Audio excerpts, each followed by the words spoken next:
this is a big trip for so many reasons, aside from that throne speech set to get underway tomorrow. But a lot planned, and there you go, King Charles, Queen Camilla exiting the plane, making their way down.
The pair greeting Mary Simon, followed by Prime Minister Mark Carney,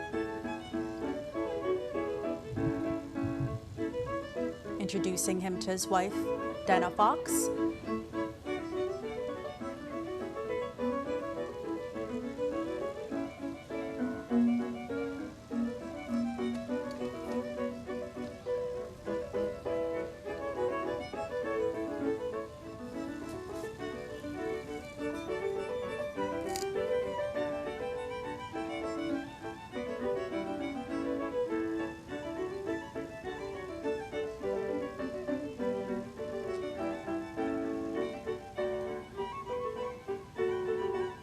Amongst the dignitaries, as well as we mentioned, National Chief Cindy Woodhouse-Nepanak, the National Chief of the Assembly of First Nations. You also have the presidents and representatives of Inuit Tapirate Kanatami, as well as the president of the Métis National Council here.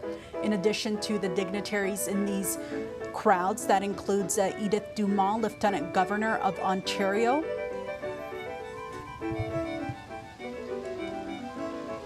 As you see our camera, just trying to get in as close as they possibly can. And if only we could see what they were saying, but the tone is very pleasant as they exchange words here and sharing stories. You see smiles, and I can say thank goodness for the weather. Oh, yeah. That they're getting blue skies and sunshine for this event to go on as planned and as scheduled. For many, whether or not they are meeting for the first time or perhaps they've exchanged pleasantries in the past, the weather is on their side for also, as you mentioned, Faiza, school groups that are going to be coming out, which we will see very shortly. But again, a long list of dignitaries that they are being greeted by just past that honor guard.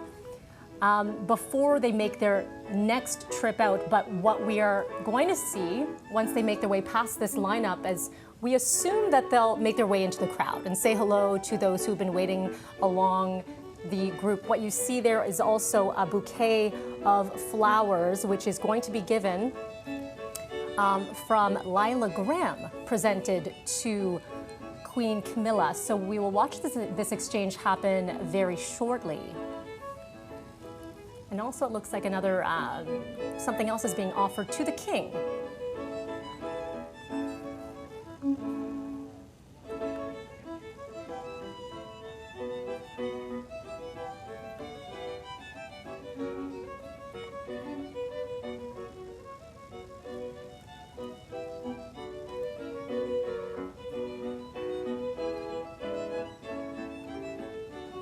I was doing some research on Lila Graham previously, just seeing her background. She is known for giving back to her community, so what a big moment for her.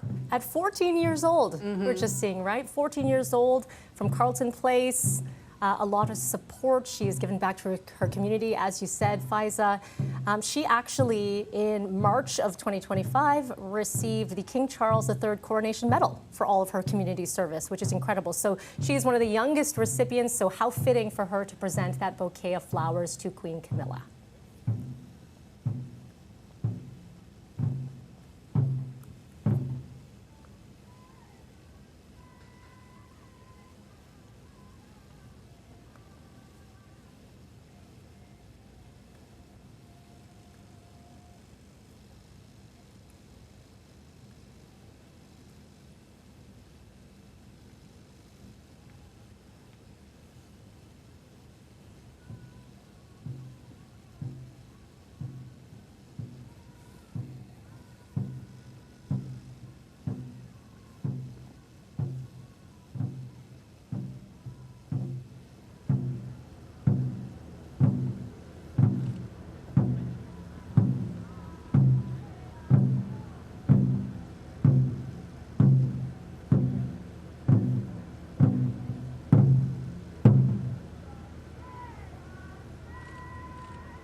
And the cameras are rolling as Charles and Camilla make their way to the students. I can't help but notice the big smiles on their faces, the hands, shaking hands with the monarch here. Members of Sacred Heart Catholic High School. I played them in basketball, by the way. Stittsville, Ontario. A number of schools have been named in the programming here. And there are some who are taking part in international programming that are getting the opportunity to speak and greet the monarch. Have you ever greeted a member of the monarch? I have. I don't think I got an official handshake though, so they are above me. The students at Sacred Heart Catholic, again from Stittsville.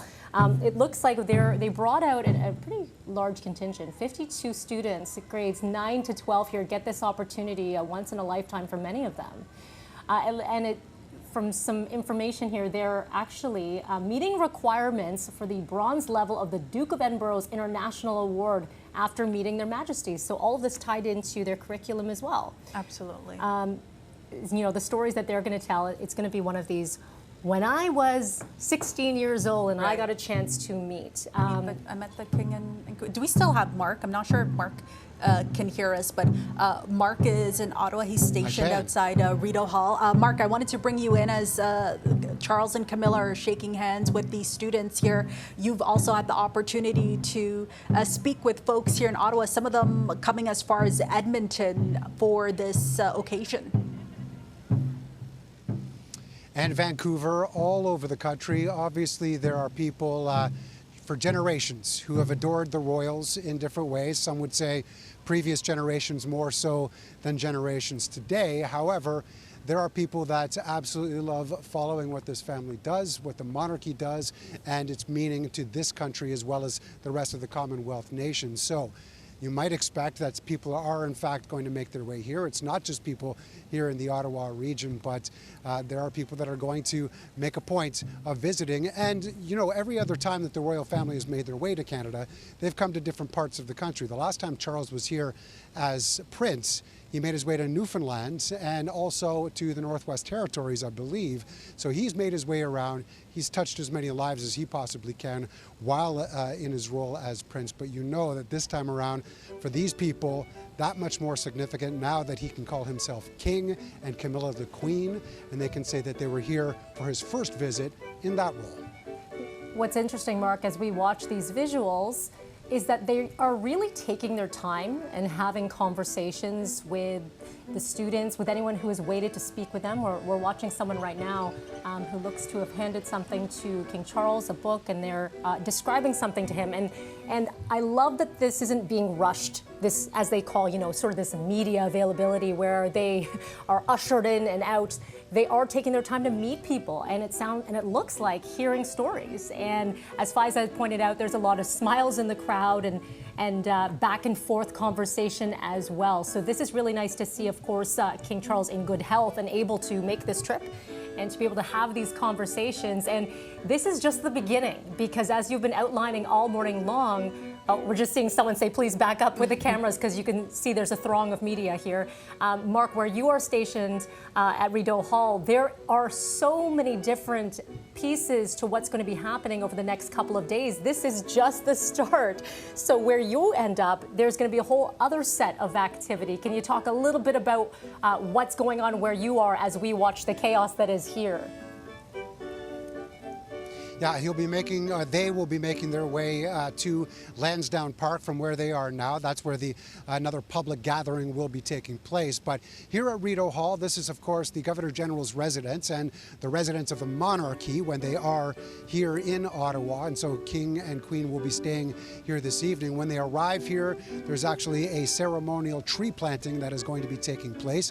There is a fairly large crowd that is starting to gather around that area just to the left of me right now. This is something of a tradition. Anytime any dignitaries are here at Rideau Hall, they do in fact take a few moments to plant a tree. There are signs in front of each of those trees. I've seen a couple that were planted by Queen Elizabeth. King George before her. Nelson Mandela actually had planted a tree here as well.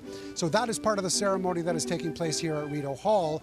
But of course, there's an official audience that will be taking place with both Governor General Mary Simon, but as well as Prime Minister Carney, an opportunity for them to sit down, have a meeting, discuss all the business at hand, and especially what will be happening tomorrow when he delivers the throne speech. All right, Mark, as you're wrapping up right there, we are seeing King Charles and Queen Camilla entering their vehicle. They're about to be whisked off. It's going to be a busy day for them today and tomorrow before King Charles gives that throne speech. Something I noticed in the crowd, by the way, a group of students there, barely anyone had their cell phones out. And I'm not sure if that's procedural or, it's just the next generation where they want to soak in that moment. I mean, there were a couple people here and there who had their cell phones out, but otherwise, really, everybody was just kind of taking the time to shake their hands as we get this close-up shot of King Charles. I'm going to assume it was protocol. I'm going to assume, or whether or not, if I'm their teacher, I'd probably say take in that moment. Right. Put the phones away for that brief period. But to have the conversations, right? Again, these were not quick stops. This wasn't just a handshake as you walk by. This was, you heard words exchanged. So this really is it's about connection, right? And when are you going to have this moment again? Look at this lineup of vehicles of this group that is going to make its way to, as Mark has outlined, step 2, 3, 4, the number of events that are on this agenda over the next couple of days. And so you can imagine if you're driving along through the area, you see a number of black cars. You can bet what's happening in the Ottawa area as these vehicles take off. The royal wave, again, Prince Charles and Queen Camilla now en route to event number 2. And this is something that we will be watching throughout the day right here on City News 24/7.